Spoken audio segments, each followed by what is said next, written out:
Aaron, Aaron, you in there?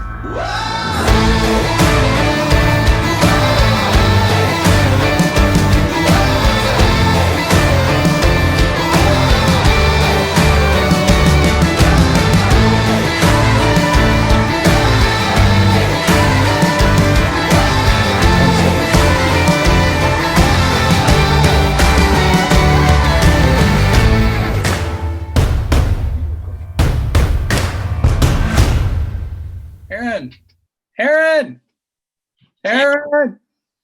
Hey, what? What are you doing? I was just like, I don't know. What? I just looked at my laptop and I'm in your house. I don't know what's going on. Well, everyone's in their house. It's lockdown again. I feel like we're back into what we were doing back in March and April. So Zoom must have just known that we wanted to chat. Do you wanna play a game with Alexa?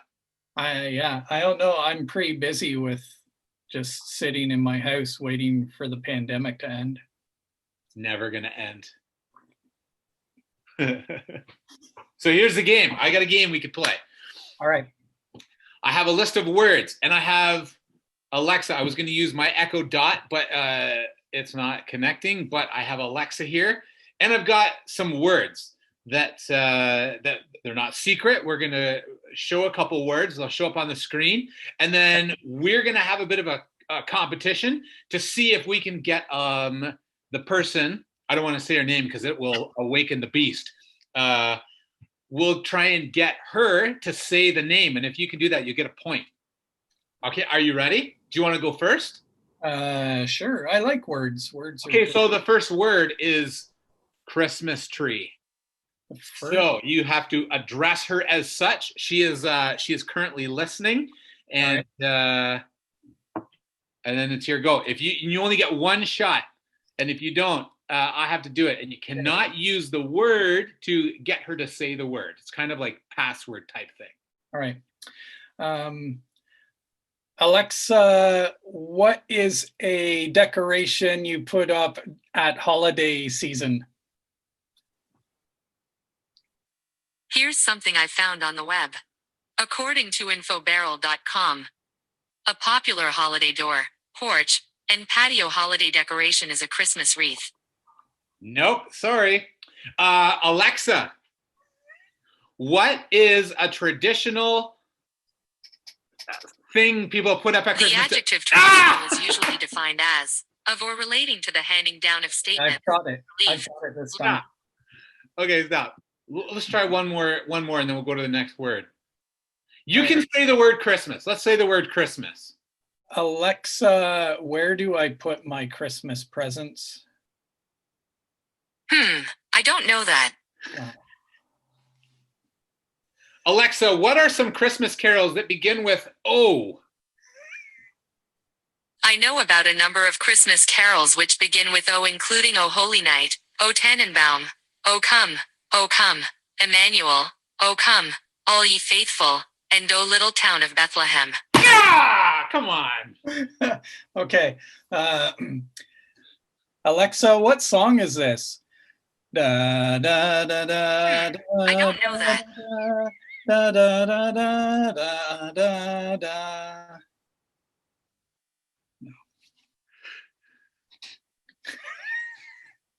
Okay, the next word is popcorn. We need a little scoreboard. All right. Alexa, what is a common treat you eat while watching a movie? I don't know that one. All right. Alexa, what does Orville Redenbacher's make? Here's something I found on the web. According to reference.com, as of 2015, the Orville Redenbacher brand includes Kernel Popcorn, a broad line of microwave popcorn, and the Poppycock line of candied popcorn. Now she can't stop. She can't shut up saying popcorn. 1 point for you. Okay, the next word. I'll go for this one. It's golf ball. Alexa, what Okay, I don't think I'm gonna ask. A brand is a name, term, design, symbol, or any other feature that identifies one seller's good or service. I choked. You can go. Where does baby corn come from if there's only popcorn? Okay, go.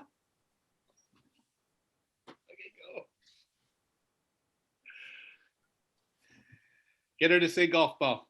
I've never pondered that before. Alexa, what does Tiger Woods put on the tee? Sorry, I don't know that. Okay, I got what I know what I was gonna say. Okay. Alexa, what does Titleist make? Here's something I found from WikiHow. Before you dig a well, make sure to confirm your chosen location with local utility. Go away. Your turn. Ooh. And there we thought we had the hack. Alexa, what do you call a sphere with dimples? Here's something I found on the web. According to mememe.com, alveolus, fovea, and favula are more technical language synonyms for the dimples. Alexa, what does Tiger Woods play with? Tiger Woods most recently participated in the Masters. Alexa, what equipment is required for the gentleman's sport? I'm not even sure if I that's don't know that. Alexa, what are some common sport balls? I don't know. Here's something I found on the web. According to promotionproducts.com.au, some of the common designs of sports promotional stress balls are in basketball, volleyball, baseball, soccer, and lawn tennis balls. Lawn tennis? Tell me lawn tennis is more important than golf? I got nothing. Yeah, I got another one I can do. Okay. Alexa, what is a max fly ball? Here's something I found on the web. According to slideplayer.com, a golf ball is a max fly or top flight. There you go. Now, I did use the word ball, so I don't know if I should give myself. Okay, the next word, we got two more words. The next word is vacuum. Your go. You're still winning 1 point. All right. Alexa, what do I use to suck all the dirt off the floor? I don't know that one. Really? Neither Alexa, do I. what is a hoover? Oh. The verb hoover is usually defined as to clean with a vacuum cleaner. 1-1, baby. It's a tie game. Last one. Instant pot. Go for it. Alexa, what's the fastest way to cook a roast? According to WikiHow, to cook a prime rib roast, begin by seasoning the roast generously on all sides with coarse ground salt and pepper. Yeah. Then place the prime rib roast with the fatty side up on a rack in a roasting pan. Cook the roast in a 200 degrees Fahrenheit, 93 degrees Celsius. No, she's on the oven. She's on the oven train. Yes. Although it is a tasty recipe. Yeah. Alexa, what is similar to a crock pot but quicker? Here's something I found on the web. According to iFixit.com, the Crock-Pot Express Crock Multi-Cooker was released by Crock-Pot in October of 2017 to compete with the Instant Pot. Oh, there you go. That was a bit of a backdoor approach. That was a little bit, and I still use the word pot, but I don't know how you can get around it. Oof.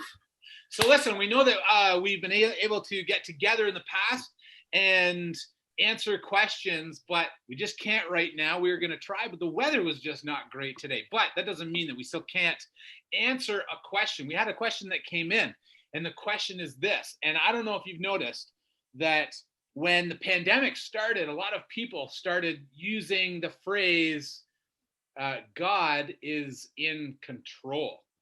And I began to hear that and began looking around and beginning to actually wonder if God actually is in control, because the world at the time seemed to be getting worse than better. And you'd think that if the world was getting worse, God, if God was in control, the world would be getting better.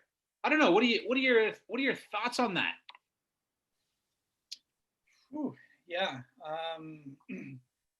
Yeah, that's one of those, what I would say is one of those trite Christian sayings that, is that it's meant to bring us some comfort in a difficult situation, but I'm the same. I'm like, but really, like, so I was thinking about that earlier today, and as a species, right? It's in our human nature to try and put a silver lining on every situation, right? Whether it's the pandemic or,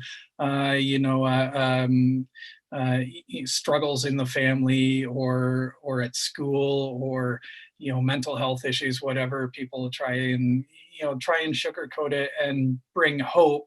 And this is one of the ways that they do it. They're just like, yeah, it's bad now, but just remember God is in control, right? And the outcome will be good, and those kinds of things. So I think, like, people mean well by it, but for the person on the receiving end, I don't know. To me, it almost has the opposite effect for me. Yeah, I agree. It seems like it's like comfort food type thing, like something that makes us feel good that may not necessarily be true. I went to Bible college, and I allowed myself to kind of stray away, because I've used this phrase in the past, and I don't really use it anymore because I kind of changed the way I think about it.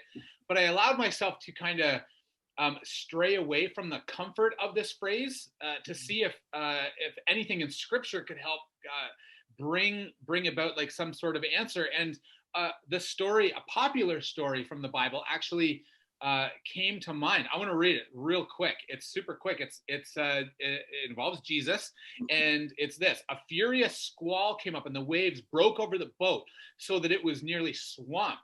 Jesus was in the stern, sleeping on a cushion. The disciples woke him and said, "Teacher, don't you care if we drown?" He got up, rebuked the wind and the waves. "Be quiet." So he says, "Quiet, be still." Then the wind died down, and it was completely calm. Jesus said to his disciples, "Why are you so afraid? Do you have no faith?" And when I read this story and hear the phrase "God is in control," we can clearly see that there is control asserted over the storm, but who caused the storm? If God is in control, he would have to cause this violent storm just to rebuke it. And that began to not make sense to me. So again, I wonder something. Why would God rebuke something if he's already in control of it? Right? That's where my mind went when I saw this, when I saw this happening. Why would God cause trouble just to rebuke it? Or in other words, why would he reprimand himself if he's in control? Yeah. Yeah, it's an interesting point. And I was just reminded, this maybe is another one of those instances where people often point at the Bible and at Christians and be like, but the Bible's full of contradictions, right? And this kind of seems to be one of those on the surface, right? Until you dig into it. Is God in control or isn't he? The Bible says he's in control, but then it also says he isn't in other places, right? But it's not really, at least in my mind, it's not a contradiction, right? You have to look at the bigger picture.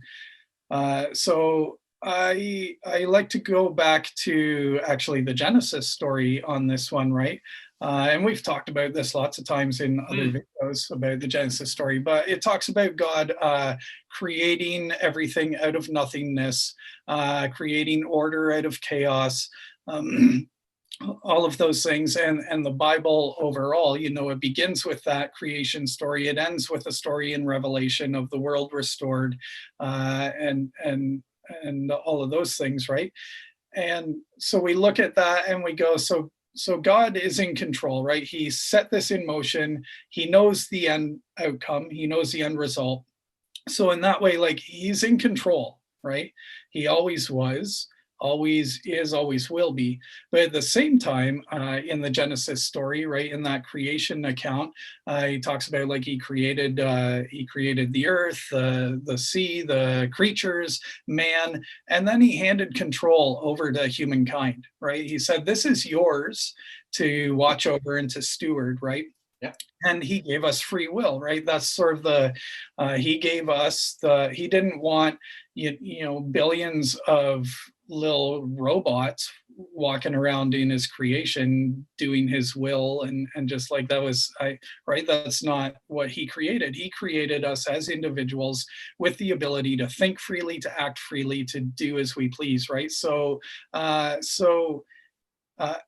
he's in control, but he's given us control, right? So Right. a lot of what we see going on in the world around us isn't like, that's not God's fault, that's our fault, right? He gave us control and we've messed it up, and we continue to mess it up, and until we do better as a human species, things aren't going to get better, right? Not because God can't fix it, but because he honors that gift of free will that he's given us, right? Yeah. Uh, There's yeah. two. So as you're talking, there's two kind of scriptures that came to mind. So the first one is John 16:33, and it says this: "In this world you will have trouble, but take heart, I have overcome the world." Yeah. And further to my wondering, why did Jesus have to overcome something that he's in control of? Right. That's the first question that I had. And then also in Philippians, it says that Jesus emptied himself in that he took on the form of a slave by becoming like human beings are. So the question that I had with that is, how much power and control do slaves have? Not much, that's for sure, right? Yeah. But just as you're talking, that's an intentional thing that Jesus moved away from. It's not that he can't, it's almost like he won't, because he's given that to us. I believe that God is all powerful and everything like that, and that kind of reigns supreme over everything. Don't get me wrong on that. Yeah. But I think he's also given us the same abilities to do that within the context of this physical world, right? Because I think if God were in control, sin wouldn't exist, which is where free will comes from. Yeah. Right? We'd all be robots doing what God is like telling us to do. And that's not the way that it works. Right? Yeah, all of it all points back to the idea of God desires to be in relationship with us, right? Yeah. And like that, if I were in ultimate control of my environment, right, that would be like saying me wanting to have a relationship with my Alexa, right? Like, it's not like, that's not. I was waiting to see if she turned on. She didn't. Right? Like, that's not a real relationship, right? Sure, she might like do my will and never offend me and things like that, and God could have designed us that way, but God didn't design us that way, right? God designed us with free will and the ability to choose and make a mess of things, and to turn his ordered universe into one of chaos, right, is kind of what we've done. But he gifted us with that because his greater desire is to be in relationship with us, right? And so oftentimes in our chaos, we turn to God for help, for comfort, for out of anger, right? Whatever, like those are all components of real relationship, right? If you think about the way that you relate with your friends. You laugh together, you cry together. Sometimes you fight, right? But that's the nature of true relationship. And so, in many ways, like God has just sort of he has control, but he's relinquished it in favor of having true relationship with us. Well, for James and Aaron, we're going to let you decide whether you think God is in control or not. You've kind of heard our perspective, but don't take our word for it. You need to make that decision for yourself. Check it out. We have less than a minute. One more thing. Alexa, is God in control? No, God is not a control. Well, there you have it, folks. You've heard it from Alexa. Who's Until in next control? time, I'm Aaron. I'm James. We'll see you next time. Peace out.